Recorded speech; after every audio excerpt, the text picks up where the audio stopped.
Mesdames et messieurs, bonjour. Commençons l'actualité du jour par des informations de la ville de Goma. Au quartier Lac-Vert en commune de Goma, les maisons de vente d'alcool sont interdites de fonctionner à partir de 19h. Une décision qui vient d'être prise par le chef de ces quartiers. Nous allons en parler dans l'actualité du jour. Et puis, par des mots aussi clairs, Félix Tshisekedi refuse de dialoguer avec le rebelle du M23 qu'il appelle des criminels.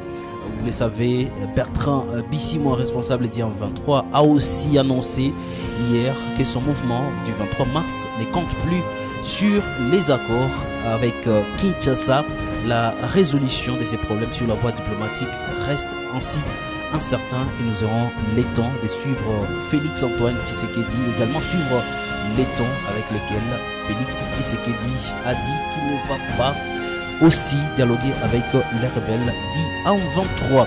Et puis nous allons quand même nous pencher par rapport à cette façon, la considération de Félix Antoine Tshisekedi à l'égard de la presse. Et vous le savez, il s'est prononcé par rapport à l'arrestation de Stani Boudjagera, reconnaissant que ces journalistes l'ont aidé pour la campagne en 2018. Messieurs et dames, vous êtes nouveaux, n'oubliez pas de vous abonner. Moi et vous, on va se retrouver dans la deuxième partie de cette vidéo.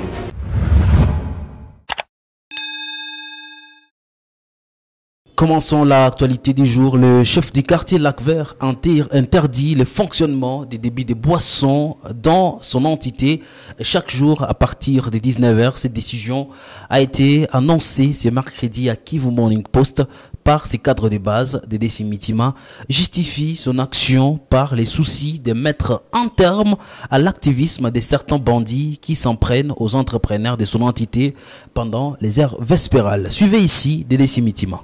Puisque c'est dans le débit de la boisson où s'organisent tous les mâles. Alors, vous pouvez vendre un $100 aujourd'hui, mais après un temps, on te ravit les $100. Ça ne sert à rien.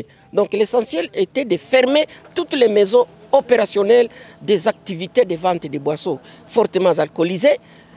Tout le monde a compris, on a fait passer les messages un peu partout avec des mégaphones. Vraiment, la population a reçu ces messages avec joie. Et aujourd'hui même, avec cette mesure, je vous dis franchement, à 19h, vous arrivez dans l'entité, vous allez trouver qu'il y a un peu de calme.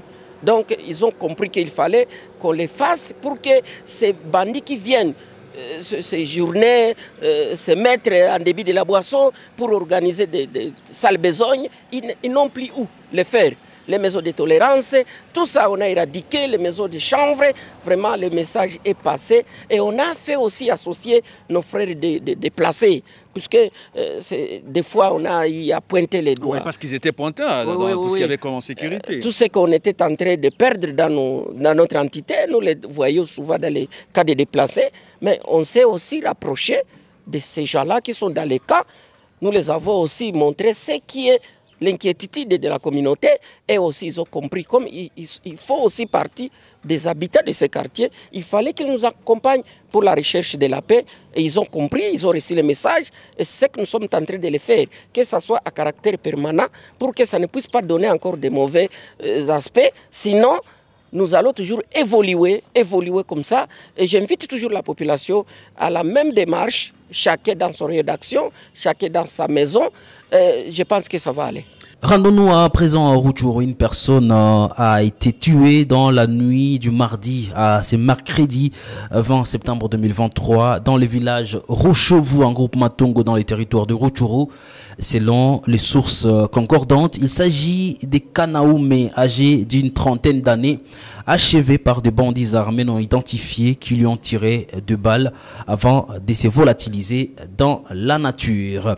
Et puis, parce que nous voulons parler de territoire de la province du Nord Kivu, rendons-nous à Rutshuru. La synergie d'élite anti-mine, SILAM, section de Kichanga, a alerté le mercredi sur la découverte d'un grand nombre des engins explosifs dans cette partie du groupement de Bachali Mokoto. Nous sommes en territoire de Massissi, et dans une interview exclusive accordée à Kivu Morning Post, Job Mouma Bandou, membre de l'équipe de cette organisation dans la région, affirme que plus de 8 bombes de différentes marques ont été répertoriées dans cette entité et ses alentours. Une situation qui crée un danger pour les communautés locales. Sur le plan national, nous allons nous focaliser sur les discours ou la sortie médiatique de Félix-Antoine Tshisekedi à Washington dans un café de presse. Félix-Antoine Tshisekedi, par des mots aussi clairs, refuse de dialoguer avec le rebelle du M23 qu'il appelle des criminels. Et vous le savez, après sa sortie médiatique, Bertrand Bisimon, responsable du M23, a aussi annoncé hier que son mouvement, le mouvement du 23 mars, ne compte plus sur les accords avec Kinshasa. Les observateurs pensent que la résolution de ces problèmes sur la voie diplomatique demeure jusque-là incertain. Suivez Félix-Antoine Tshisekedi. À propos du M23, j'aimerais vous dire que c'est un groupe de criminels qui est embarqué dans une aventure qui elle-même est criminelle, emmenée par M. Paul Kagame, président de la République du Rwanda. Et c'est parce que ce sont des criminels que nous n'allons jamais négocier ou entrer dans un dialogue quelconque avec eux. Je l'ai dit suffisamment, répété à plusieurs fois, et je vous le confirme à nouveau. Ils ont commis beaucoup d'atrocités, et ils continuent d'en commettre d'ailleurs. J'espère que la justice internationale, un jour, qui est saisie d'ailleurs, un jour pourra mettre la main sur ces criminels. Je me réjouis d'ailleurs et vous remercie d'avoir posé cette question parce que ça me permet de pouvoir ici, encore une fois, féliciter les États-Unis d'Amérique qui viennent de prendre une sanction de taille importante contre le Rwanda en mettant fin à la coopération militaire avec ce pays. Parce que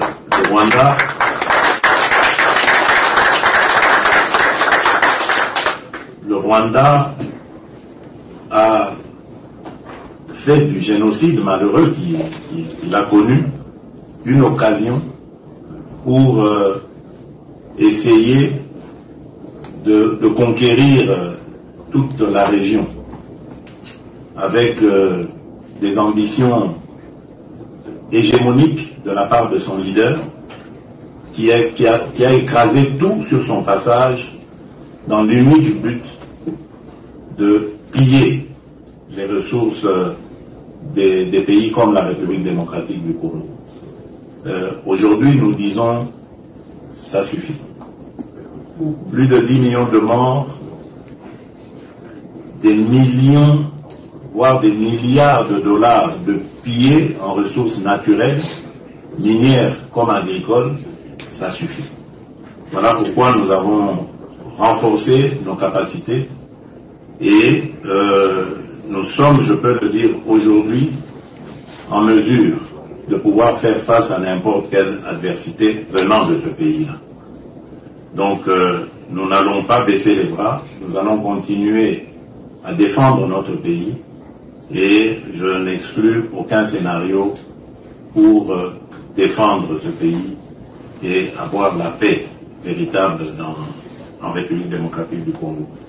Et parce que nous parlons des aspects sécuritaires, le commandant adjoint des forces armées de la RDC et des renseignements en République démocratique du Congo, qui est en ce jour en province du Nord Kivu, a fait quand même une visite. Le général-major Tchaligonzi a fait une visite dans les Nyiragongo et dans les territoires de Massissi. Ici, suivez un reportage qui retrace sa visite dans les bases militaires de FARDC. C'est un élément de nos confrères des Tazam à RDC. Dans le cadre de sa mission en province du Nord Kivu, le général-major Tchaligonza Nduru Jacques, chef d'état-major général adjoint des forces armées de la République démocratique du Congo, a effectué une visite d'inspection des troupes dans les territoires des Nyiragongo et Massissi. Sa tournée a débuté par Kibati dans les Nyiragongo, où il a pris un moment pour recevoir des explications sur la situation qui prévaut sur la ligne de front axe Kibumba. Il a continué la route jusqu'à Kanyamaoro, dernière position des forces armées de la RDC, qui avait permis d'empêcher les rebelles de foncer vers Goma. Puis le chef d'état-major général adjoint des FARDC a pris la direction de Mutao au pied du volcan Nyiragongo pour s'enquérir de la situation des troupes qui visiblement sont mobilisées et prêtes pour faire échec à toute tentative de l'ennemi à vouloir progresser vers les chefs-lieux de la province. Dans l'approche du président de la République de combiner les efforts diplomatiques à ceux militaires pour ramener la paix dans la partie est de la RDC, l'organisation de l'armée est palpable sur les terrains à travers la structuration, la formation et l'équipement des militaires. Quittant le Nyiragongo, le général-major Jacques Ichaligonza s'est rendu dans les territoires de Massissi avec l'objectif de visiter les camps d'entraînement des forces armées et des formations des artilleurs. Le numéro 2 de l'armée congolaise a donné ses critiques sur les conditions d'entraînement et d'apprentissage des militaires. Sur place, le chef d'état-major général en charge des opérations et renseignements, satisfait des conditions qui sont en train d'être réunies pour les militaires en formation avec des abris provisoires érigés en urgence afin de réunir les conditions minimum d'instruction avant la construction des infrastructures durables envisagées dans un avenir proche. À l'issue de cette tournée dont il donne ici l'importance, le porte-parole des FARDC en province du Nord Kivu, le colonel Guillaume Njike Kaiko, a rappelé l'intérêt qu'a la population à continuer de soutenir son armée afin qu'ensemble ils boutent hors du territoire national l'ennemi commun. Vous êtes sans oublier que ensemble avec notre population, nous n'avons qu'un seul ennemi commun qui se trouve être le M23 avec ses alliés de l'armée rwandaise. Et c'est ça ce que vient de dire le général-major Ichaligonza, chef d'état-major général adjoint. Il tient à ce que sa descente sur terrain puisse rassurer la population, mais aussi interpeller la population que nous n'avons qu'un seul ennemi commun et que nous avons nous tous le devoir de nous serrer les coudes et de mettre hors du territoire national cet ennemi qui ne fait que faire beaucoup de mal à notre population. Un message soutenu par la société civile du Nord Kivu qui estime que la population n'a qu'une seule armée a tout intérêt de la soutenir. Nous devons d'abord être très vigilants, nous devons être unis, nous devons appuyer notre armée parce que nous n'avons pas d'aide. Ils ont droit à l'appui de la population parce qu'eux aussi, ils meurent pour nous comme leur population. Depuis l'observance du cessez-le-feu par l'armée congolaise, suivant la volonté des chefs d'État de la région, les responsables politiques et militaires de la défense et la sécurité ont multiplié des descentes sur différentes positions des FARDC dans les territoires de Massissi et Nyiragongo, afin non seulement de s'assurer des conditions des militaires, mais aussi leur remonter les morales. Rentrons sur l'actualité de Félix-Antoine Tshisekedi, surtout sa relation avec la presse en République démocratique du Congo. Félix dit, je cite, « Depuis que je suis à la tête de la RDC, je n'ai raté aucune célébration de la journée mondiale de la presse. J'ai toujours été aux côtés des journalistes. Les États généraux de la presse ont produit une nouvelle loi que le pays n'avait pas depuis 27 ans. Félix-Antoine Tshisekedi s'exprime en ces termes. Depuis que je suis à la tête de la République démocratique du Congo, je n'ai raté aucune célébration de la journée mondiale de la presse. J'ai toujours été là, aux côtés des journalistes.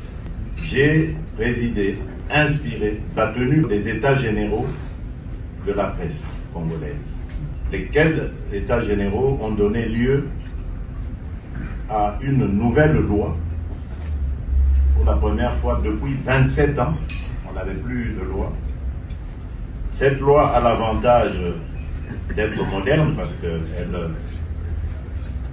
prend en compte les nouveaux médias. Cette loi a l'avantage de renforcer la liberté, les libertés des journalistes. Et cette loi, ainsi que la politique que nous avons vis-à-vis de la liberté de la presse, a permis à la République démocratique du Congo de gagner en 4 ans 30 places au classement de Reporters sans frontières, qui est une association de crédibilité internationale. Et n'eût été les violations dont sont victimes les journalistes à l'est du pays à cause de la guerre, je crois que nous aurions fait un bond encore plus impressionnant et nous serions peut-être dans les 100 pays du classement de RSF. Donc je crois qu'il y a quand même des choses à reconnaître, même s'il y a encore beaucoup à faire, de part et d'autre d'ailleurs, du côté de l'État comme du côté de la corporation des journalistes. Mais soyez-en sûrs, j'ai toujours prôné le fait que les journalistes, la presse, soient le quatrième pouvoir. Et surtout parce que nous sommes en train de parler de cette relation entre les chefs de l'État et la presse. Dans un café des presses animé un mardi à Washington, le président congolais a dit regretter ce qui est arrivé à Stani Boudiakera, un journaliste congolais qui a couvert sa campagne électorale en 2018. Le président a indiqué cependant que l'action faite émane de la justice ne valent des interférences car faisant suite à une procédure dont une grande personnalité est morte, l'ancien ministre des Transports Chérubin Okende, dont Félix explique qu'il était son ami. Et c'est par là que nous allons mettre un point final à l'actualité du jour. Merci à vous de l'avoir suivi.